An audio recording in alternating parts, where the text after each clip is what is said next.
السلام علیکم دوستوں، شیخ نوید آفیشیل میں آپ کو خوش آمدید کہتے ہیں۔ کل ایک انتہائی اندوہناک واقعہ پشاور میں پیش آیا اور وہاں ایک مسجد کے اندر ایک خودکش بمبار نے اپنے آپ کو دھماکے سے اڑا دیا، جس سے اب تک کی اطلاعات کے مطابق تقریباً 80 معصوم افراد شہید ہو چکے ہیں اور متعدد زخمی ہیں۔ عزیز دوستوں، اللہ تعالیٰ سے دعا کریں کہ وہ ہمیں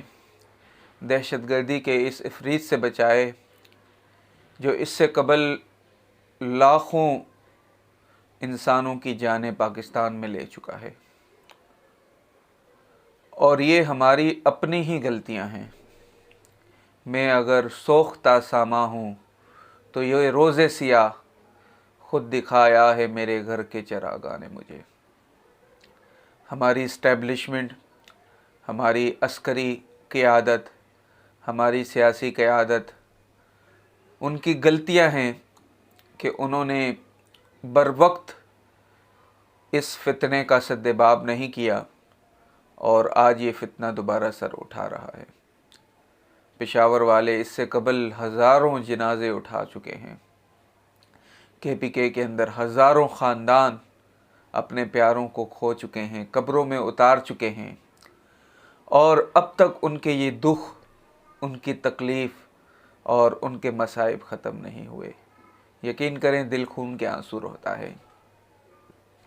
کہ آخر ہمارے ملک کو کس کی نظر رکھ گئی۔ عالمی طاقتوں کے اپنے مفادات ہوتے ہیں، ان سے تو شکوہ ہی آپ نہیں کر سکتے۔ امریکہ اپنے مفادات کے لیے چلتا ہے، یورپ اپنے مفادات کے لیے چلتا ہے، رشیا، چین اپنے مفادات کے لیے چلتا ہے، لیکن ہمارے کرتا دھرتاؤں کو کیا ہو گیا؟ انہوں نے ہماری عوام کو بیچ چوراہے پر چھوڑ دیا، مرنے کے لیے، لڑنے کے لیے،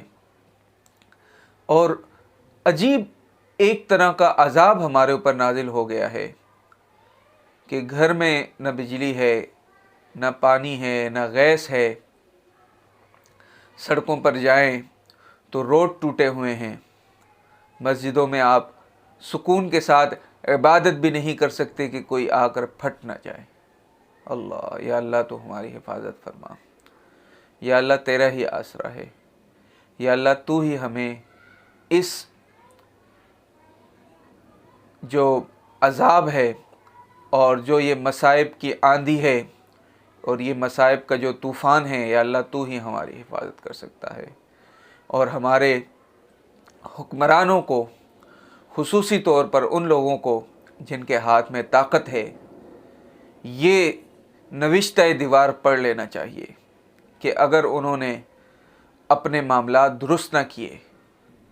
اور اپنے عوام کی فکر نہ کی تو کل یہ تم تک بھی پہنچیں گے۔ آج عوام مر رہی ہے،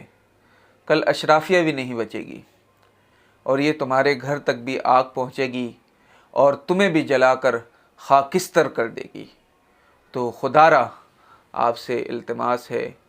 آپ سے جو ہے ہماری التجا ہے کہ ہوش کے ناخن لیں، جو فتنہ پرور ہیں ان کو پالنا بند کریں، اور ان کو آپ جو ہے بالکل بلا لاگ اور لپیٹ کے رکھ کر ان کے خلاف آپریشن کریں، اور ان کے خلاف کوئی نرمی نہ دکھائیں۔ نہ نرمی کی ضرورت ہے اور نہ نرمی ہم افورڈ کر سکتے ہیں۔